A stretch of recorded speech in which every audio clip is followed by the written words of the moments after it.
विष्णु पुराण में नरसिंहावतार कथा एक प्रसिद्ध और प्रेरणादायक कहानी है। यह कथा भगवान विष्णु के 10वें अवतार के रूप में उनके भक्त प्रहलाद के उत्साहजनक अनुभवों को दर्शाती है।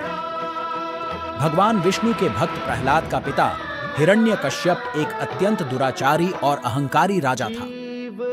वह भगवान के प्रेमी और भक्त प्रहलाद के भक्ति को नहीं समझ पा रहा था।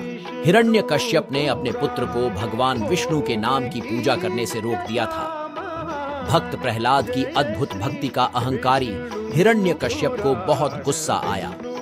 उसने अनेक प्रयास किए भक्ति को तोड़ने के लिए, परंतु प्रहलाद अपने आदर्शों में दृढ़ रहा।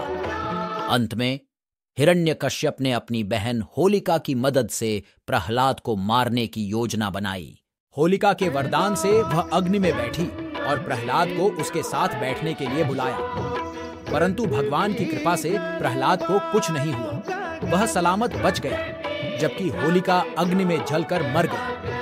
हिरण्यकश्यप का गुस्सा और अहंकार और बढ़ गया। वह अपने पुत्र को मारने का प्रयास किया, परंतु भगवान विष्णु ने अपने नरसिंह रूप में प्रकट होकर प्रहलाद को रक्षा की। नरसिंह ने हिरण्यकश्यप को अपनी प्राचीन सम्मिति में पकड़ा और उसे मारकर अपने भक्त की रक्षा की।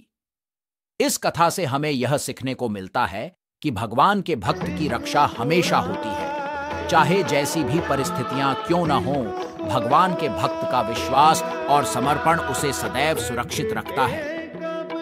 यह कथा हमें धर्म, न्याय और सच्चे भक्ति के महत्व को समझाती है। प्रहलाद की अद्भुत भक्ति और भगवान विष्णु के नरसिंह रूप का प्रकट होना इस कथा को एक अद्वितीय और प्रेरणादायक कहानी बनाता है। यह हमें यहाँ तक शिक्षा देता है कि भगवान के भक्ति में जो अद्भुत शक्ति होती है, वह किसी भी आपात समय में हमें संबंधित राहत और संरक्षण प्रदान करती है।